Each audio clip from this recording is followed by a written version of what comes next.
नमस्कार, आप देख रहे हैं सिटी पोस्ट लाइव। मैं हूं रिया रजक। नीतीश कुमार के खासम खास आईएएस अफसर ने इस्तीफा दे दिया है। आज खबर है कि वो चुनाव लड़ेंगे। क्या है ये पूरा मामला, इस पे बातचीत करने के लिए सिटी पोस्ट लाइव के संपादक दीपक शर्मा मौजूद है। सर, क्या है ये मामला? ये जो आईएएस अधिकारी हैं 2010 बैच के आईएएस अधिकारी हैं, प्रमोटी आईएएस ऑफिसर हैं और इनका नाम है दिनेश कुमार राय। दिनेश कुमार राय बेतिया के डीएम रहे हैं, भारतीय प्रशासनिक सेवा के अधिकारी हैं 2010 बैच के। ये इस समय सचिव राजस्व एवं भूमि सुधार विभाग, राजस्व एवं भूमि सुधार विभाग के सचिव के पद पर थे और इन्होंने 15 जुलाई से मतलब 15 जुलाई से इनको स्वैच्छिक सेवानिवृत्ति दे दी गई है। इस बारे में बिहार सरकार के सामान्य प्रशासन विभाग ने अधिसूचना नोटिफिकेशन जारी कर दिया है। बिहार सरकार के सामान्य प्रशासन विभाग की ओर से सिद्धेश्वर चौधरी सरकार के अवर सचिव ने अधिसूचना नोटिफिकेशन जारी कर दिया है कि अब भारतीय प्रशासनिक सेवा 2010 बैच के जो सचिव थे राजस्व एवं भूमि सुधार विभाग के, उनको वीआरएस दिया जाता है, स्वैच्छिक सेवानिवृत्ति दी जाती है। अब यह तो खबर यह है जो इस नोटिफिकेशन में लिखी है रिया, लेकिन इससे आगे की खबर हम आपको बताते हैं। इससे आगे की खबर यह है कि दिनेश कुमार राय चुनाव लड़ने जा रहा है और जनता दल यूनाइटेड से चुनाव लड़ने जा रहा है और सीट भी हम आपको बता दें, करगहर सीट से चुनाव लड़ने जा रहा है। तो उनकी पार्टी जनता दल यूनाइटेड होगी, करगहर सीट से चुनाव लड़ेंगे। मुख्यमंत्री नीतीश कुमार के बेहद भरोसेमंद अधिकारियों में से एक हैं दिनेश राय।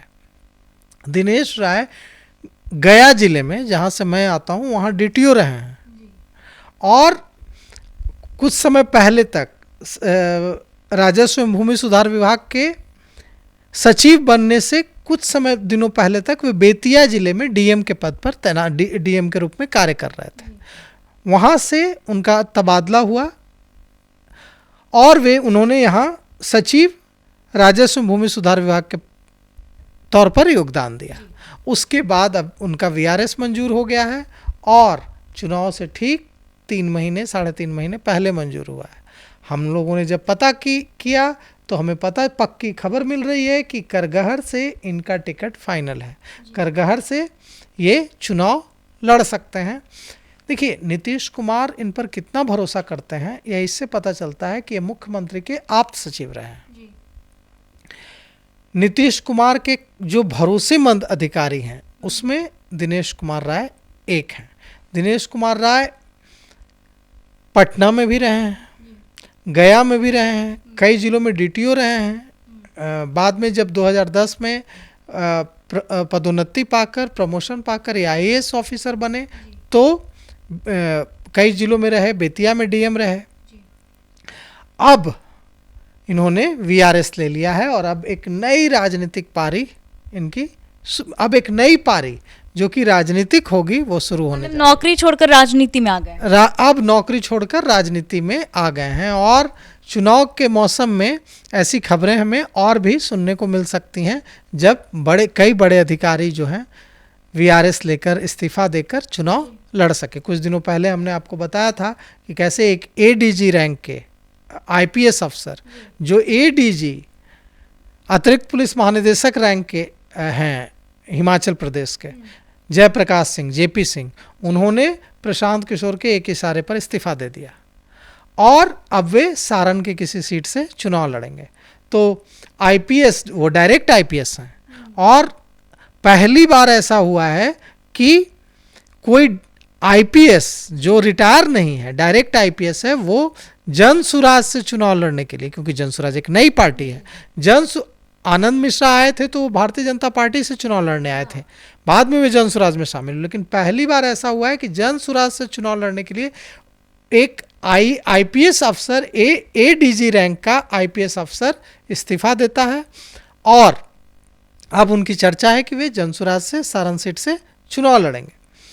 अब हम आते हैं वापस दिनेश राय पर। थोड़ा हमारे दर्शकों को बताइए और दिनेश राय के बारे में। जैसा कि हम जानते हैं कि दिनेश राय लंबे समय से जुड़े रहे हैं नीतीश कुमार के साथ। कई जिलों में डीटीओ के रूप में काम कर चुके हैं, बिहार प्रशासनिक सेवा के अधिकारी रहे हैं। बाद में 2010 में इन्हें प्रमोशन मिला और प्रमोशन पाकर ये डीएम बने। कई जिलों में डीएम के रूप में कार्य किया। अभी फ़िलहाल बेतिया में डीएम थे। उसके बाद इनका ये राजस्व एवं भूमि सुधार विभाग के सचिव बने और अब इन्होंने वीआरएस ले लिया है। इनके पटना में भी रहे हैं ये तैनात, और इनकी पकड़ जो है वो अगर जातीय समीकरणों के हिसाब से देखें तो कुर्मी समाज से आते हैं और कुर्मी जाति से आते हैं, और अपनी जाति के मतदाताओं में निश्चित रूप से इनकी पकड़ तो ज़रूर होगी, लोगों में होगी पकड़। अब देखिए करगहर में ये कैसा कमाल दिखाते हैं। जो हमारे पास सूचना है उसके मुताबिक करगहर से दिनेश कुमार राय का चुनाव लड़ना तय माना जा रहा है। तो जैसा कि आप सुन रहे थे, दिनेश कुमार राय ने अपनी नौकरी को इस्तीफा दे दिया और अब चुनाव लड़ रहे हैं करगहर से। अब देखना होगा कि करगहर की जनता उन्हें कितना पसंद करती है। आपकी क्या राय है, हमें कमेंट बॉक्स में जरूर बताइएगा। देखते रहिए सिटी पोस्ट लाइव, तब तक के लिए धन्यवाद।